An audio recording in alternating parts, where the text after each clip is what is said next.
We're joined by Congressman Chip Roy of Texas. Congressman, appreciate you being with us, sir. Great to be on, fellas. Hope you're doing well as college football just starts to heat up. It's a good time to, there's the very exciting news that Clay is going to get your take on at some point, I'm sure. Speaking of football, of Travis Kelce and Taylor Swift's engagement, Congressman. So we got that going on. But we'll get to that in just a few minutes, maybe. In the meantime, talk to me about the congressional stock trading ban. Let's see, where does that actually stand? Because I see this lots of talk about it, and it doesn't seem to be clear. What are the rules, and what should the rules be? Well, thanks for that question. It's something that's been important to me for a long time. When I got to Congress, I introduced legislation in 2020 to address this issue because it just did not make sense to me that members of Congress were sitting here making serious decisions about key issues while they're also trading stocks directly impacted by it, right? Whether you're talking about breaking up big tech companies, you're talking about healthcare monopolies, you're talking about defense contractors. I feel like that ought to be separated. So, current law, you've got to have disclosure, but you're allowed to do whatever you want to do. And in that disclosure, obviously, there's a lot of trades. And by the way, this is a bipartisan problem. Obviously, Nancy Pelosi gets a lot of the headlines because of her prolific trading. But a lot of Democrats and Republicans both do it, and I just think we ought to clean it up. I've got legislation that would do it, but we're now working currently through this August on a bipartisan bill that would bring together a number of different approaches, including what the Senate passed out of committee right before August break, and try to bring those together and look forward to a pretty big, I think, a news announcement when we get back up in D.C. next week with a good group of Dems and Republicans with a bill that would restrict stock trading and require, there to be penalties if you're engaging in that, and you need to be in broadly traded mutual funds instead of independent stocks. Congressman, actually, since I got you on this one, and you're talking about what's going to happen when you come back, something else that I think is really important for any of us who have wondered why is it we have to wait hours at the gate at the airport because the crew is not there, and sometimes because there's no pilot there. I think this could really help a whole lot. You're a sponsor of the Let Experienced Pilots Fly Act. I know you introduced the original version a few years ago. Senator Lindsey Graham has a Senate companion bill. So they're trying to raise the mandatory retirement age for commercial pilots from 65 to 67 because of pilot shortages. These pilots, these are some of the most experienced pilots. My father-in-law is a super experienced pilot who's coming up to that period of his career. And so many of these great pilots want to stay on board. This is sort of able to be done. It's even bipartisan. How can this get out of committee and actually get done so that we have some of our most experienced pilots training the next generation of pilots and more pilots so we don't wait at airports for hours because we have shortages? Yeah, this is certainly something I've tried to elevate with, Secretary Duffy and his team. We just got to basically beat back the lobby that opposes it, which, as you might, understand, is a powerful union lobby that would say, well, they've got more bargaining power and more leverage. They've got, tighter numbers there. And I think we ought to increase that age. I mean, look, this is in line with a lot of international standards. For example, the Japanese pilots and others. I mean, this is not unusual. And importantly, we're now getting to the place where we have greater and longer lifespans. And the notion that someone who's 67 is any worse off necessarily than, a 50-year-old who could, drop dead from a heart attack or something. You have two pilots. You have safety mechanisms to deal with this sort of thing. I think it's really important for us to have an adequate number of experienced pilots. And that's my biggest concern, is that we're going to be running through a bunch of people trying to fill up the jobs of pilots, and that would endanger the American people by putting more inexperienced pilots in the cockpit. So let's relieve that pressure valve a little bit by increasing that age and allowing more experienced pilots to fly. But how does that happen? Like, how do we get this? You said beat back the unions. So who is this? Just members of the Senate who want to keep getting that union cash or something? Like, how do we get this into committee and get it through? Well, we've got to move it through the Transportation Committee, and we've got to make sure that enough people know that this is a legitimate issue and that there's no reason to block it. And we're getting some traction and some ground on that. My colleague Troy Nels in Texas led the bill in committee. It was my bill to start with, but I handed it off to him because he's on the Transportation Committee, and that's the easiest way to try to move things. So we're trying to work it through the committee this time. The speaker's aware of it. I think it's just something that we need to elevate. And look, if the American people are tired of waiting in lines and tired of or concerns about inexperienced pilots, just got to let your members of Congress know that this is an important issue, and it's an easy solution. Absolutely. Clay? All right. You have announced that you are running for Attorney General of Texas. We talked about this a little bit earlier. The primary in Texas happens very soon, relatively speaking. It's March.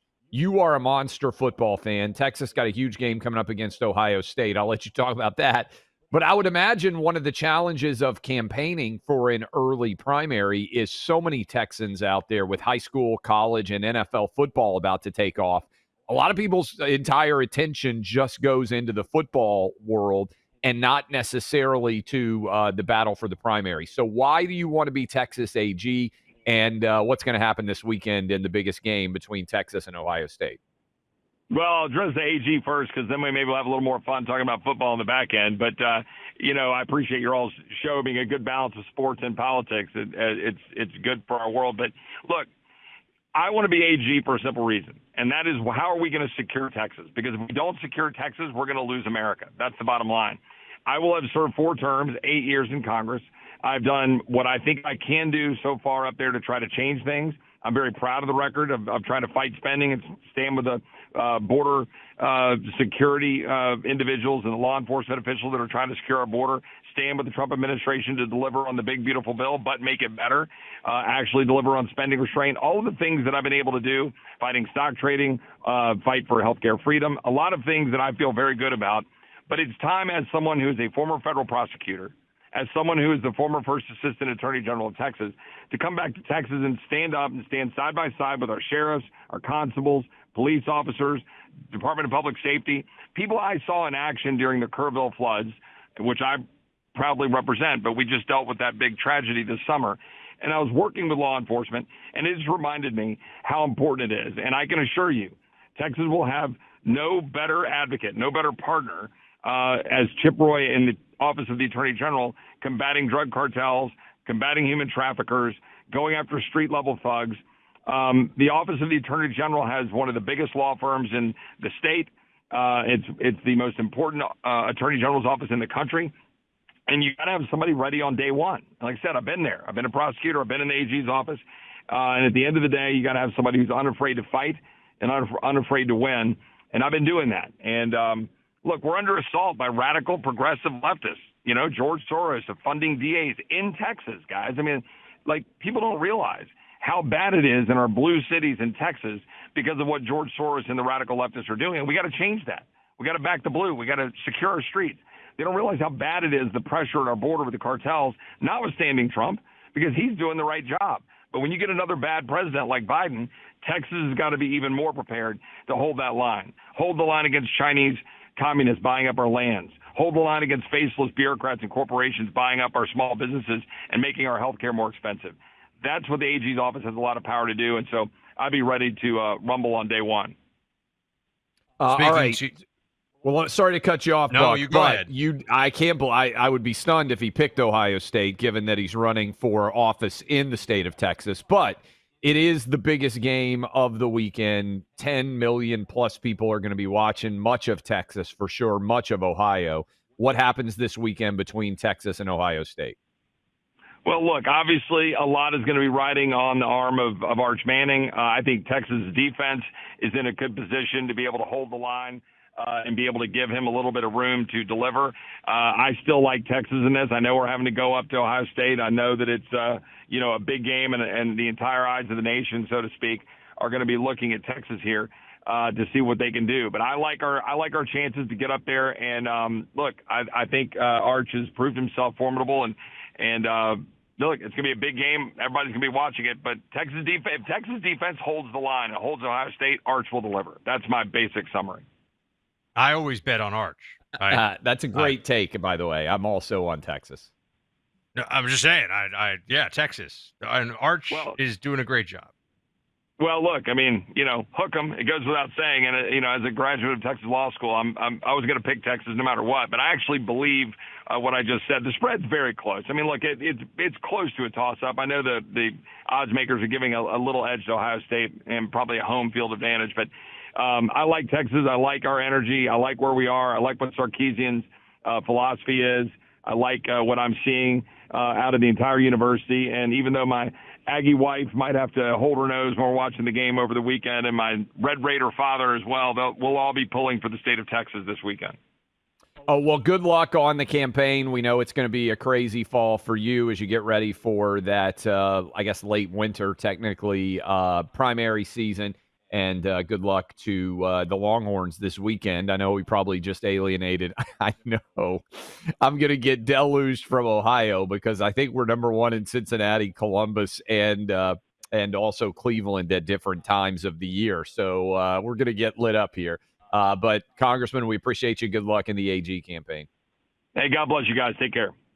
That's Chip Roy. You guys can react to that and more. We'll get to some of your talkbacks as we roll for the next hour 15 throughout the course of the Tuesday program. Since 9/11, Tunnel to Towers Foundation has been supporting America's greatest heroes and their families, heroes like Mark Holbert. Mark was born into a military family. His father served for 25 years. Grandfather fought in World War II. Mark turned his childhood dream of serving into reality when he enlisted in the United States Army. He served multiple tours, including 3 in Afghanistan. On his 4th tour, he stepped on an IED, losing both of his legs. Tunnel to Towers Foundation provided Mark and his family with a mortgage-free smart home, which enables Mark to live more independently. Mark and so many others have paid a high price to protect our country and our communities. Friends like you have helped to say thank you to Mark and so many others, not just with words, but through actions. Help even more of America's heroes by supporting Tunnel to Towers. Donate $11 a month to Tunnel to Towers at T2T.org. That's T, the number 2, T.org.